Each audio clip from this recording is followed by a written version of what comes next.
Today, we're talking about Magic Lantern and how to get the most out of your Canon DSLR.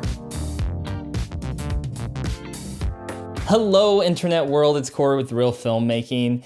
And if you're a Canon user, have you ever found yourself in a situation where you're just frustrated by the lack of some features on your Canon DSLR? I know I have. Now, don't get me wrong, I love Canon. I think they have some of the best color science. I think they have the best autofocus system in the industry, but that doesn't mean that their cameras are without shortcomings, particularly their cameras in the intermediate to entry-level range. Now, there's times as a filmmaker that I can be working with Canon cameras and I'm just like, man, I really wish I had focus peaking or zebras or different things like waveforms to help me get the right exposure for a shot. It just makes filmmaking easier. And as you grow as a filmmaker, these tools are instrumental in certain situations to getting the right type of shot. And so it's frustrating that a Canon camera that I love the color science, I love the focusing systems, doesn't have some of that. Well, never fear, because today I'm gonna talk about how you can kind of get a marriage of the best of both worlds with software called Magic Lantern. Now, Magic Lantern is a aftermarket third-party operating system that basically you download and you load onto an SD card and it loads from the SD card onto your camera. Now, don't freak out when I'm saying all this stuff. You go to their website, you can find your camera, you can find the build that they're working on. And though Magic Lantern does issue a warning where they say, hey, this is not like approved by Canon, and it's in testing and it's kind of in flux, the amount of stories of bad things happening to people who use Magic Lantern is like 1% of the people who use it. It's really good software. I've had no problems as I've used it on my Canon 60D for over the past year. And I think it brings a set of features to the table that are worth the risk. But obviously there's a risk involved, so know that like as you do it, things can happen, but things really won't happen because it's really good. Magic Lantern as a piece of software, what it does is it loads from the SD card and it basically overrides Canon's OS. It doesn't delete it, it doesn't like mess anything up with your camera, but it overrides it because it loads from the memory card, and it basically gives you a lot more versatility in what you can do with your camera. So much more versatility. So today I wanted to share with you guys some things for getting started with Magic Lantern and some of my favorite settings for video production that have greatly improved the things that I shoot with my camera. So without further ado, let's get into it. All right, here we are with my Canon 60D, and then we got my SD card that's got Magic Lantern loaded on. So I'm just gonna pop that in here real quick. All right, and now we're in Magic Lantern. So if we hit the trash can icon, we get to see all the menus that Magic Lantern has. There's a lot of stuff in here. And I'm not gonna go through everything, but I'm gonna show you guys a couple of the things that I find very helpful in video production. Specifically for me, I would encourage you guys to get the software, check it out. Lots of stuff to explore, and you can learn more, and there's so many things that you can do with Magic Lantern. It's kind of overwhelming. Just basic thing, if we're back out in the shooting mode, you can see there's a normal Canon OS, like I told you. Magic Lantern doesn't delete anything, it just overrides the Canon OS. So you can see I'm back in normal like Canon OS. If you hit the info button, it cycles through the normal Canon menus.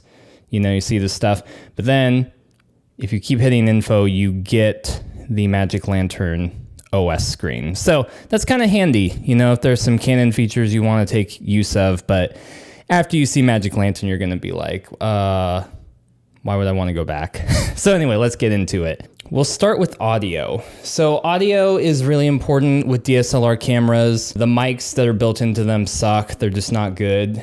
So being able to have different audio sources is a must when you're doing filmmaking. So I've talked about this and other stuff, like having shotgun mics are really good. And most DSLRs, even entry-level ones, have inputs for shotgun mics, but most DSLRs don't have headphone jacks, which that's frustrating. So there's no good way to monitor your audio. Sometimes you'll have displays to see it, but then when you actually start filming, those displays go away. So it's just really frustrating. Magic Lantern, when we're back in shooting mode, as you can see, the top displays have an audio meter. So let's see if I can get this to show up. You can see at the top in the left corner, you can see internally where it's picking up audio. So that's super helpful, you know. There you go. That's super helpful to be able to see audio as you are recording and see, am I clipping? Am I peaking? What's going on here? So I found that very helpful. And if you go more into the menus, you can get stuff like how much gain you want to add, control the volume, like the output for the headphones, a lot of stuff. It's really helpful. Magic Lantern has some things where it can push some exposure settings a little bit more. So like some of the ISOs that you can get with Magic Lantern, the way that they've developed them, they're more native to your camera. When you're running Magic Lantern, you will want to go and use their ISOs versus actually jumping into the Canon menu and using those ISOs. So that's really helpful. So overlays, this is the big one. I think these features in this tab are probably some of the most important ones of Magic Lantern, and they're some of the main ones that I use. The first one we're going to talk about is zebras. So if you're not familiar with zebras, zebras are basically things that show you exposure levels. So if you're shooting something outside, you will see if things are too blown out, if the shadows are too dark. Zebras help you to see that stuff. So I'm gonna move this camera and we're gonna get a little example of that. Usually with like white backgrounds, you can tell, oh, getting everywhere, getting everywhere. So like a monitor screen is a prime example to find zebras. We're looking for zebras. See, so there's like that Canon menu again. So if let's see, if I crank up my ISO, which I can still do here, let's just like throw it up to like 800 or something. All of a sudden you see the screen just turned red because we've got zebras everywhere. And the zebras, like I told you, they show you in your shot what is exposed correctly and what's incorrectly exposed. And so right now I have it set up so my zebras are in red and they highlight everything that is overexposed. And so let's say I was shooting the shot and I was like, oh, things look good, except I've got zebras there. I can now compensate whatever I need to do. So if I want to be at ISO 800, crank down the shutter, and all of a sudden the zebras are gone. So that's a super helpful tool, especially when you're outside. It's really helpful to be able to have some way to see like what's blown out, what's overexposed, what's underexposed. I really love it. Focus peaking is probably my favorite feature from Magic Lantern. So for those of you that don't know, sometimes when you're shooting video, pulling focus is extremely difficult. Now Canon, like I mentioned earlier, has a great dual pixel autofocus system, but if you have to shoot manual and pull focus, it can be really hard sometimes to get it exactly right or to see the details of something. It's like, is that in focus? It looks like it on this tiny monitor, and then you bring it back to your computer and you're like, that was not in focus. So focus peaking really helps with that. So the way focus peaking works is, as you can see, there's outlines of things right now in this composition that I have. Let's see, where are we at? Oh yeah, I cranked it down. Okay, now we're super overexposed. What is going on? Oh, my ISO. I'm like, what is happening?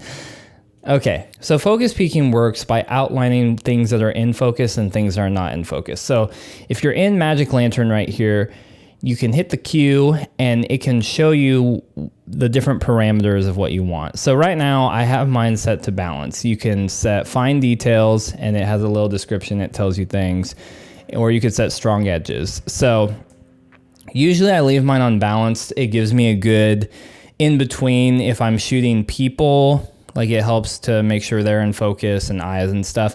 If I'm shooting something like really tight, like close-ups on things, I will, no. It is a struggle right now. But if I'm shooting like people or doing interviews and stuff, sometimes I will kick it down to fine details, especially eyes. Getting eyes in focus is so important. So I'll switch it to that, but for most of the time I use it balanced.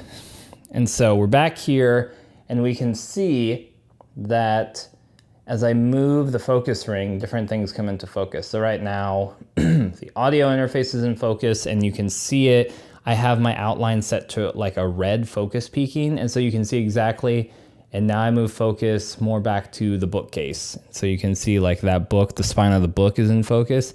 And again, this is super helpful. So there's not guesswork here. There's not like, okay, that looks kind of in focus, but I'm slightly off. I can see right now, it's like the audio interface is in focus. So focus peaking is a game changer. I love Magic Lantern because it offers that. Now, another feature that is really great in Magic Lantern is something called Magic Zoom. So one of the things that is annoying with Canon cameras is that when you are recording, if we're back in, let's get back to Canon, if you punch in and you're like, let's say you're trying to get in focus. Let's say I'm going here, getting on audio interface, want to make sure I'm in focus. I'm doing the stuff, I think I'm close. And so I'm zoomed in, I hit record, it kicks me back out to the big screen, and so I don't know for sure if I'm in focus. When I'm using Magic Lantern, jump over here, there's this feature called Magic Zoom, which allows you, when you enable it, to basically have a magnifying glass as you are recording. So I'll show you how it works. So I'm here, I hit the magnify button, and you can see in the top left corner, I get a little magnifying glass of what I actually have in focus. And so as I turn the focus ring, I can set it so that it will indicate when it's in focus. And it lights up green. And so now I hit record, and I know beyond the shadow of a doubt that that thing is in focus. It's so nice to have a way to be able to check and double check and make sure things are in focus. You can see like a lot of these things, as I've mentioned, are just small tweaks that really just help in the filmmaking process. But those small tweaks, as they build upon each other, they become huge in post-production and just making the overall quality of what you're filming look way better. Now there's a couple other things in Magic Lantern that we can talk about. The histogram, if you're further down the road in filmmaking and you've start using things like histogram and waveforms, there's different parameters you've probably seen the whole time I've been shooting. So we've got the waveform over here. I'm blocking it. So you've got the waveform over here, and it basically shows you the overall exposure of your image. And I have mine set to small right now so I can see. And here, let's get that out of there. And then over on the right side, you have a histogram.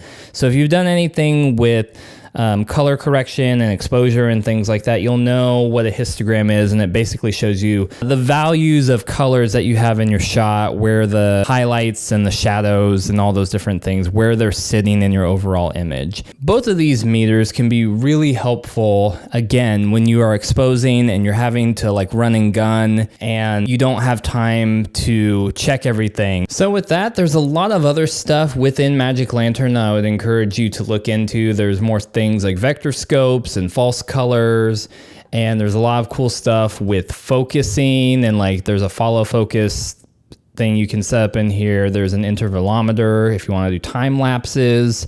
There's a lot of really cool things. You can shoot in raw video depending on the type of camera that you have. And basically raw video, just like when you're doing photography, a raw video image allows a lot more flexibility in color correction in post. I've messed with this a little bit, but not a ton. You can come here, turn it on, and there's such a world in the editing room that is unlocked in your camera by being able to shoot raw video.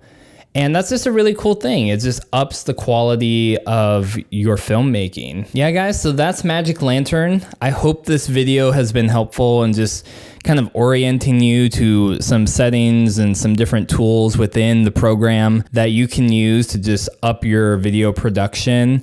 And if you've used Magic Lantern, I would love to hear more of your thoughts and what you think, and like if there's stuff that you've come across that has been really helpful for you. So leave those down in the comments. I'd love to hear about them. As always, if you like the content that you see here, click that subscribe button to just get notices of when I upload stuff.